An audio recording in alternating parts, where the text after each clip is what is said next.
Yo, what's up guys, it's me Jake here, and today I'm going to be doing my monthly reading log for the month of July. Now I didn't read too much physically, I read a lot digitally this month, so this might seem like a shorter video because I've been really busy this month, so I haven't been able to read, and I've been mainly reading one series this whole month, so I kind of have just been reading mainly on the Jump app, and then some physical volumes, and the physical volumes have been coming way more recently, so I've yet to read much this month, but yeah, let's just get straight into it and let me just talk about the volumes I did read in the month of July. Now, for the first series I'm going to be talking about is going to be a digital read that I read near the beginning of this month. I actually did make a video on it, and I do have the Japanese volumes for it, and that will be Boys Abyss. I have volumes 1 through 5, which is all that is out currently in Japan. And boy oh boy, if you want to know my full-on opinions about this series, that was really bad because of the ring light. There's going to be a card right here, but I'll say this right now, if you're into more depressing manga, this is what you should be looking for. It's a very depressing manga with the tones of like a Shuzo Oshimi work. Of course, Shuzo Oshimi kind of has way more weirder things inside of his manga, but I feel like this really hits the depressing parts of what Shuzo Oshimi does. And I do very much enjoy Boys Abyss. Now, it's not for everyone, so if you're going to go into it thinking it's a Shuzo Oshimi work and you love Shuzo Oshimi, you're going to love it. I'm sorry, it's not for everyone. I've had some comments in my last video about this series that people didn't like it as much and they didn't want me to compare it to a Shuzo Oshimi work, but I feel like that's the only kind of manga I can really compare this kind of depressing tone to. So I have to say, does a very good job at making you sad and is a great manga out there. And it is very much a weird one at times, but of course nowhere near that Shuzo Oshimi level of weirdness. I think Shuzo Oshimi is just so out there and so amazing. But I will say the art for this manga, as you might be able to tell just from the covers alone, is great. I really love the characters. I think the main character, Reiji, is super interesting. And yeah, I really like Boys Abyss. Really liked what I read, and I'm now currently up to date reading it weekly, even though last week is kind of... I forgot until literally yesterday, but I've been trying to keep up with it as I'm trying to keep up with a lot of stuff right now, so it's kind of hard because it's not on the Jump app. It is a Jump title, it is Young Jump, but it is on the Jump app, so I can't really keep up to it weekly very easily. Now, I have to read it on like Manga for Life or some other scan website, but I do pick up the volumes when they do come out, so I do support the manga. And yeah, on to the next one though. Now, talking about Shuzo Oshimi, I read one of his most recent one-shots that came out in English. Shino cannot say her name, or Shino can't say her name. Let's hope this ring light stops doing it dirty. There we go. And I did get this volume a little bit scuffed, as you might be able to see right there. It's a little scuffed. The ring light's not doing this justice, but it is pretty bad. I will probably replace this on Amazon, but I did want to talk to you guys about it and read it before I did that. And wow, I very much enjoyed this volume. Now, I think that Shino can't say her name easily could have been at least 2 or 3 volumes to expand upon the world and expand upon the characters, mostly Shino, because it felt like everything got resolved way too quickly, and everything that went on in this volume was just way too fast, because it's a Shuzo Oshimi work, and one-shots by Shuzo Oshimi don't have many words, just like every other Shuzo Oshimi work is just very not many words. It's all told by art and a bunch of bigger panels, so you kind of read through this in like 15 minutes, which made it so I felt like it went way too quickly, but otherwise I definitely think this is a great work, and if you're a Shuzo Oshimi fan, you will definitely like Shino Can't Say Her Name. I very much enjoyed it. I thought the ending was pretty It wasn't a normal Shuzo Oshimi ending. Like, I was not expecting it to be a normal Shuzo Oshimi ending, but I will say it was a pretty decent ending at that. But it didn't resolve a lot of the things that happened near the end of the volume, which kind of made me annoyed, but of course, what can you do? It's a one-shot. It's pretty hard to fill in all those gaps within these one-shots, so I do not take away anything from him. I will say Shino Can't Say Her Name is a pretty decent one-shot. Definitely recommend it, and if you're a Shuzo Oshimi fan, you should definitely check it out. Now, on to the next title, which volume I did not expect to come out for a while because it got taken off Amazon for Volume 1, and then it came back on, and yada yada yada. That's Ningen Volume 2. Now, if you don't know what this volume entails, it entails the school shooter arc, as you might be able to see, as it says, "Don't come to school." You might see that right there. Yeah, I think that this is a hilarious manga. You should definitely check it out. Basically, it follows this guy named Rex, who is a dog human and was born off of a man sexually assaulting a dog. And now what he wants to do is get revenge for being born into this world where he's seen as this monster by doing what his dad did to the dog back to his dad, aka sexually assaulting his dad. So I will say, it's very funny. If you like One Punch Man, it's like an Americanized One Punch Man. I really do like the comedy within Dog Ningen. Definitely highly suggested. Really good manga, and I cannot wait for more chapters, but of course, it's not inside one of these weekly magazines, so it's kind of inconsistent in terms of when we're getting a chapter, but I give full respect to the creators of this manga. It's an amazing manga. I don't take that away from them that they don't make weekly, because it still takes a lot out of human to even make a manga in general, and I really respect his grind for Dog Ningen, as it is just such an entertaining and such an interesting read. So I definitely highly suggest it. Plus, dude, the art on the cover and back covers are always so clean. It's so nice. And Neo is such a dope character, so I'm so happy to see him get a cover, and I cannot wait for Trish's cover, which is Volume 3, so hopefully we get Volume 3 soon, but that's all I'd say for Dog Ningen. Let's get on to the next series. The next one I read this month was Call of the Night Volume 3. Now, if you don't know, I've been loving Call of the Night. It's one of my favorite rom-coms. I even made a video on it. Card will be right here. And I will say this, the spine, fire. Just like the series itself, it's completely fire. And this volume is insane. It really jam-packs a lot of introductions to vampires and other vampires other than Nazuna. And when I say jam-packed, I don't mean it felt very rushed and bad. It just explained the world of vampires and gave Ko a real kind of push to fall in love with Nazuna. And I really do love that. And I really do love the kind of way Call of the Night is going. It's a really good, upbeat, nice series that is a very good rom-com that if you like any rom-coms or shonens, you should definitely check it out. Very great series. I think that Nazuna and Ko are really amazing characters. This art style is just it's just one of my favorite art styles in general. Really love it. I think Ko Yamori has a chance of being one of my favorite protags in a while. And in terms of rom-coms, one of my favorite protags in any rom-com ever, because he's just so interesting and so fun to be around. I love this manga. I love everything about it. Highly suggest Call of the Night. And if you want to know any more of my opinions about it, go on that video off my Volume 1 analysis. The next series I actually caught up to date with on the Shonen Jump app. I didn't really like it as much, and I did make a video about this one as well, but that will be Mashle. And I also have the first two Japanese volumes because I actually read Chapter 1 a while back and really enjoyed Chapter 1, but in the end, I read up to date, and I didn't enjoy the rest. It was just not that entertaining to me. I thought the comedy was just so stale after a while as it kept reusing a bunch of jokes. And I didn't really enjoy that, but I will say these volumes do look heat in English. These English volumes, in my opinion, look just better than these Japanese volumes. Like, they're different sizes, so like, but the spines, come on. I like the English ones more, but I will say, Mash, didn't really like him as much as many protagonists inside of Shonen Jump currently. The side characters really weren't that memorable for me, and the names really didn't help of Lemon and Dot. I think that's just terrible names. Even though I love Dot, I think he's a pretty cool character. I think that Dot, Lance, and Rain are my favorite three characters in all of Mashle, but that's really all the memorable characters inside of Mashle in my opinion.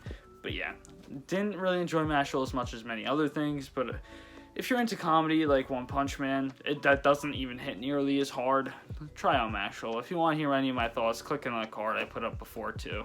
Now, the next thing I'm going to be talking about is a currently airing Shonen Jump title that I'm now up to date on, and oh my god, I love it. It gives me huge Gintama vibes, and it's just a really fun ride, and that will be the first two volumes of Sakamoto Days is what I currently own, but I'm up to date with it on the Shonen Jump app. I'm going to be getting Volume 3 when it comes out in September. Same with the Look Back volume, which is the Tatsuki Fujimoto one-shot, and one of my favorite mangas out there currently in Shonen Jump, Witch Watch Volume 2, but I will say, Sakamoto Days has been so fun, and if you don't know, I'm a huge Gintama fan. This gave me heavy Gintama vibes, had the same exact humor, but it didn't stop it from being a great series. I love Sakamoto Days, the characters are memorable, unlike Mashle, and I think that all the things that they're doing are really interesting with a lot of smaller arcs so far. I think they've had 3 or 4 arcs in 35-ish chapters, if I'm not mistaken, and otherwise I'll say those arcs, every single one of them hit. Volume 2 is where it really started to pick it up for me when it went to the amusement park arc, and even then, before that was still entertaining, but this is where it started becoming one of my favorites inside of Shonen Jump currently. And then the museum arc after that was just banger after banger in terms of chapters, made every single moment of Sakamoto Days that much more better, and I cannot wait for the future of Sakamoto Days, and hopefully this gets an anime, because it so definitely deserves it of how good it is. But that's all I have to say about Sakamoto Days. I might make a solo video on it, even though I did technically make a video on this, which watching Blue Box in one video, like a triple review. I might make a single video about Sakamoto Days in the future, but I don't know yet. But yeah, that's all I have to say about Sakamoto Days, and on to the next one. The next one is actually very unknown because this is actually a Jump Plus title, and I will say not many people probably have even heard of this, but I definitely suggest it if you've yet to read it. And the only reason you probably haven't heard of it is it's not on the Shonen Jump app, it's on the Manga Plus app, and that is Don't Blush, Sekime-san. I loved this rom-com. It's about like 23 chapters right now, and it's just so fun. The characters are so entertaining to read about, and without the slipcover, this is just one of the funniest covers, as it's Sekime-san just running away. And if you don't know anything about Don't Blush, Sekime-san, basically you follow this guy, and he's in love with this girl named Sekime, who is friends with everyone, but he thinks she hates him. But in all reality, it's called Don't Blush, Sekime-san, because she likes him and blushes whenever she's near him, and runs away at the sight of him. So, in reality, I think this is a really fun, nice rom-com, very sweet. Definitely you can say it's kind of generic, but it is very funny in my opinion. I definitely did have a lot of enjoyment for it. The art is kind of generic as well, I will admit that, but otherwise I think this is a manga that you should definitely pick up and check it out, because it's really entertaining and I definitely do enjoy it quite a bit. Not only that, I read 2 more volumes of another rom-com, which is the last rom-com I actually read this month, so don't worry. But actually, you can kind of say another one's a rom-com, but not really. This is the last full-on actual rom-com. I read 2 volumes of Fly Me to the Moon, volumes 5 and volume 6, and this just continues to be great. I also made a video about this one, but I think I'm out of cards, so rip me, but definitely did very much enjoy Fly Me to the Moon, and it's currently at like 16 or 17 volumes in Japan, which is kind of insane to think, because I thought this would probably go on for maybe 12 or 13, but it's going on for longer, and I'm really happy to see that, because I really do love Fly Me to the Moon, and I can see a lot of things happening with Tsukasa in the future, and seeing the relationship between Tsukasa and Nasa grow is some of my favorite things, as they're strangers, but they're married at the same time, so I think it's really interesting. Highly suggest this if you're a rom-com fan. If you know nothing about it, basically we follow this guy named Nasa, who gets made fun of because his name is literally NASA, like the space company, and he is his top student, really smart kid, and then one day he throws it all away when he sees this girl across the street, and he tries walking across the street to say hi to her, but then a truck hits him. Truck-san does fail though, as Tsukasa does save his life, and he asks her, "Will you go out with me?" And she says, "Only if you marry me." And then jump up a couple few years, when he's 18 and able to get married, Tsukasa shows up again, and guess what happens? They get married. And seeing this relationship between these 2 strangers blossom into a nice couple, even though they are already married, is so great to see and very interesting. Love this series and highly recommend Fly Me to the Moon. Now, the next thing I read was something I actually want to read more of, but I actually can't currently physically, because Volume 3 I just can't find anywhere. It's probably in stock on Amazon, but I'm just too lazy to get it. I'll admit it, I'm very lazy at some points. But I've always 1 and 2, and this is what I've read, and wow, I'm just noticing I'm reading a lot of 2 volumes. Like, a lot of things are just only 2 volumes that I've read in this pile, so just noticing that now, just a coincidence. But that is Dr.Stone. Really enjoyed Dr. Stone's first 2 volumes. Boichi is an amazing artist, and I think Inagaki is an amazing storyteller. I'm wanting to get Eyeshield 21, the other series made by Inagaki himself, with the art done by Murata, and oh my god, Inagaki literally has a sense of artist to find all these amazing artists in Boichi and in Murata, so big ups to Inagaki, but I will say, very much enjoying Dr. Stone. Really good manga. Cannot wait to read more, and I hear that the Stone Wars is insane, so cannot wait to get up to that point inside physical volumes, because I've only watched up to episode like 10 or 11 of the anime. I did really enjoy the anime as well. It's just, I don't know, it's one of those animes I really enjoyed and stopped watching. But I will say, cannot wait to actually read Dr.Stone instead, because this art is just, you can't compare it to the anime. This art is fantastic. I'll show you guys some panels. I think Boichi's art is insane. I think he's one of my favorite artists currently drawing, as he just has a way of drawing things, and his way is insane. This is one of my favorite panels.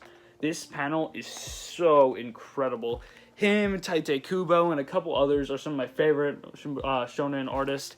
I cannot wait to see more of this art and more of Dr. Stone in the future when I finally pick up Volume 3. As you guys might know, the new chapter of Bleach currently aired, and we now know Bleach is going to continue with more manga. So within that, the return of Bleach, I decided to continue my reread from a while back and reread the 2 volumes I actually just forgot about. Even though I have already watched and read Bleach about once watching, twice reading, I kind of just want to go back onto these volumes so I can get a little bit of a refresh about where I am. That's volumes 7 and 8. This follows up to right around after Byakuya and Ichigo first meet, up until Ichigo and the friends go to the Soul Society. I will say, I love Bleach. It gives me so much nostalgia seeing these old panels of Ichigo and seeing all these old Tite Kubo art, and then looking at the 1000-Year Blood War arc, and you're just like, wow, he really evolved over this time. He really became one of the best shonen artists of all time, just period. Tite Kubo's art is insane, and I think he definitely deserves something for that, because he just worked his butt off, man. He making 600 and something chapters. Not many mangakas can say they did that in a single series, and Tite Kubo did. And over the course of Bleach, his art just kept getting better and better and better and better. It never got worse. So I have to say, Tite Kubo, big ups to you. Love Bleach, and I cannot wait for the continuation of Bleach. And the final Zeta 2, which is a very big coincidence within this video, will be a manga I've been very much enjoying, and I'm trying to catch up to on Jump, but it is a little bit wordy, so it's kind of hard for me. But that is Undead Unluck Volumes 1 and Volume 2. Very much enjoy Undead Unluck, way more than Mashle. I think that this is a very unique shonen, and the world is just really interesting, and the power system is really interesting. Unlike Mashle, I feel like Mashle takes a lot of things from other manga to try and be too generic, because like that's his comedy style. It's trying to be very generic. But Undead Unluck goes for the opposite route and tries to be something that has never been written before, and I really love that, and Andy is a prime example of it. He seems like a kind of stereotypical shonen character, but in all reality, Andy is a very interesting, very intricate character that I really do enjoy reading about, and I cannot wait to learn more about Andy and the rest of the crew, and all about the world of Undead Unluck, as it's very interesting. This is one of my favorite Shonen Jump series I've read in a while now. I'm not saying it's my favorite Shonen Jump series ever, just one of the ones I've been catching up to. Recently, I haven't been enjoying a lot of the ones I'm catching up to, but this is probably one of my favorites I've been catching up to a lot, by far. I think this is a really good manga. I'd rate it like an 8.5 out of 10. Very much enjoy Undead Unluck. Cannot wait to read more of it. I think it's a very good manga and highly suggested to anyone who's into any sort of shonen. And yeah, I think that should do for this video, as that's all that I read in July. Now, I read a lot of this digitally. Funny enough, actually, I didn't even read Undead Unluck physically. I read it on the Jump app.